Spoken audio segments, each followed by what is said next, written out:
χρόνο, στον ιερό του το τόπο, βρισκόμαστε εδώ για να αποτίσουμε φόρο τιμής στους μεγάλους νεκρούς των Θερμοπυλών.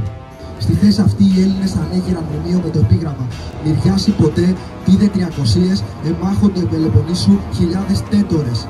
Φύλαξαν Θερμοπύλες, έπεσαν μέχρι σενός εναντίον βαρβάρων ορδών της Περσίας, υπερασπιζόμενοι το χώμα της ιερής τους πατρίδας και κατά συνέπεια τον ευρωπαϊκό πολιτισμό.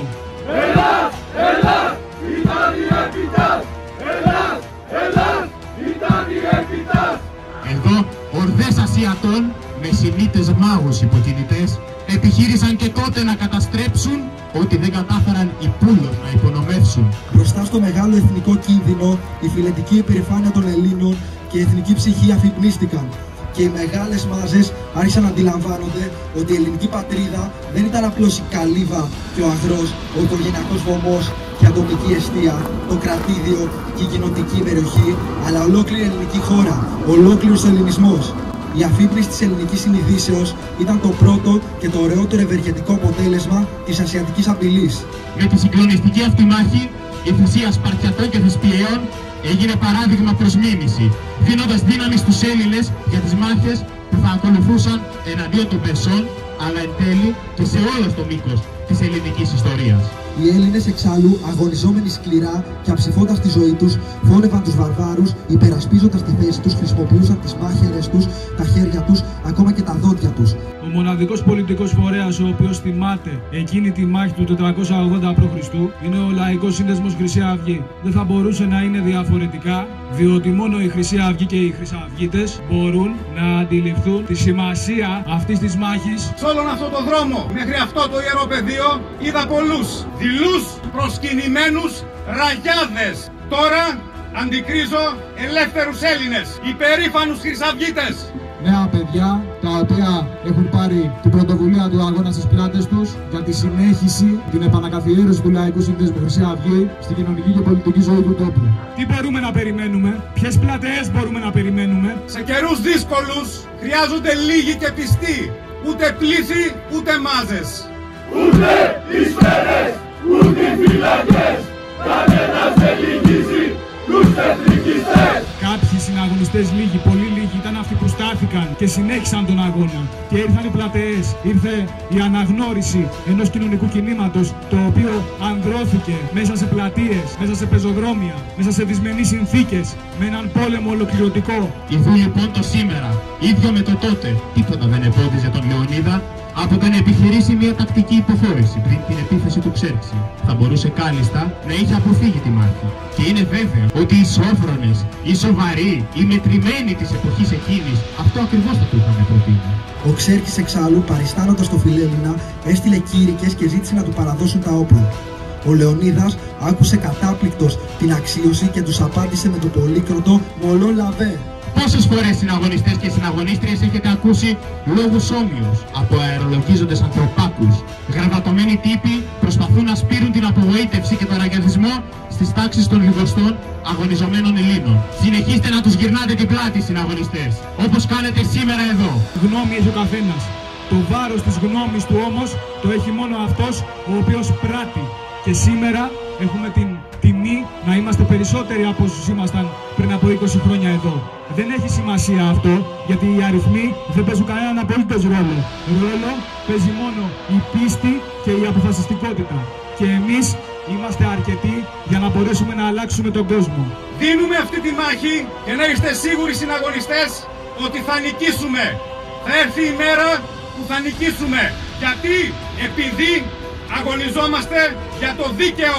Γι' αυτό τον λόγο ατσαλώστε την πίστη σας γύρω από τον αρχαιοελληνικό μέανδρο, το σύμβολο της Χρυσής Αυγής. Μείνετε υπερήφανοι που σήμερα είστε αυτοί που είστε και να περιμένετε. Καθοδηγούμενοι από το λαμπρό παράδειγμα των Θερμοπυλών, την μεγάλη αντεπίθεση των Γαβγανίλων, την ιερά εκστρατεία του αυτοκράτορος Ηρακλείου, την ίστατη αντίσταση της Κωνσταντινούπολεως και τα εθνικά αντάρτικα ακόμα των τελευταίων 2 αιώνων. Να ξαναγυρίσουμε εθνική, τιμή, Χρυσή Αυγή. Μην κοιτάτε τι κάνουν γύρω σας οι υπόλοιποι στην καθημερινότητα. Λίγοι και πιστοί, αυτοί είστε εσείς που θα δώσετε και δίνετε τη μάχη για το αύριο, για τη Χρυσή Αυγή του ελληνισμού. Μπορεί να μην ζούμε εμείς, αλλά κάποια μέρα θα ακολουθήσουν τη Χρυσή Αυγή εκατομμύρια στρατός αγωνιστών.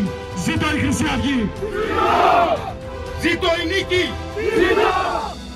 Υπό τα μελανέριθρα λάβαρα του κινήματός μας ας ηχήσουν τα τύμπανα στο λόφο του Κολονού. Τούτη είναι η έσχατη γραμμή αμήνης της θρηνικής μάχης των Θερμοπυλών. Ο Ξένε ανέγγειλε στους Λακεδαιμονίους ότι βρισκόμαστε εδώ, πιστοί στους νόμους τους. Τα σώματα Λακεδαιμονίων και Θεσπιαίων μαχητών κοίτονται στο ίδιο χώμα που πατούμε αυτή τη στιγμή. Το πνεύμα τους αφήνει για λίγο τα ηλίσια πεδία και κατεβαίνει εδώ, κινούνται ανάμεσά μας, φορώντας την όψη καθενός εξ ημών. Ημών των λιγοστών απαγώνων τους, που σε μια Ελλάδα μηδισάντων δεν λησμονούμε το έπος που έγραψε το ελληνικό αίμα. Μαζί τους και τα αδέρφια μας, ο Γιώργος και ο Μανώλης, των Θερμοπυλών της Χρυσής Αυγής, πιστοί στο καθήκον τους, στέκονται δίπλα μας.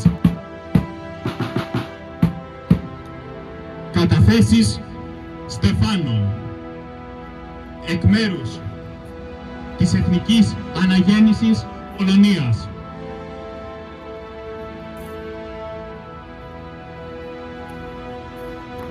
Εκ μέρους των συναγωνιστών της Σερβικής Δράσης.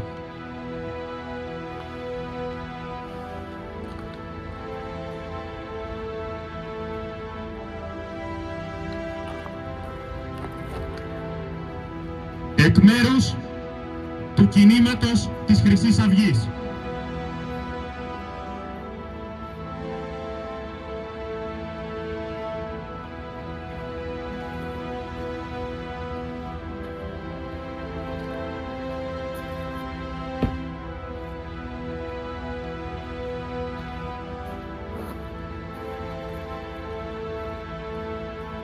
Αθάνατοι ήρωες! Αθάνατοι!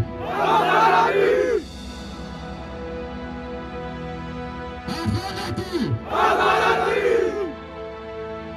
Εμείς ανάψαμε τη θάλα, σε εμάς γεννήθηκε η οργή, μια νέα θέλουμε Ελλάδα, που θα ξεχάσει όλη τη γη. Ενός παντανός, μιας νέας δόξας σαν ατέλειο καιρός, ενός παντανός, μας οδηγεί του ελληνισμού το φως. Ζήτω η Χρυσή Αυγή! Ζήτω! Ζήτω η νίκη! Ζήτω! Ζήτω ο αρχηγός! Ζήτω!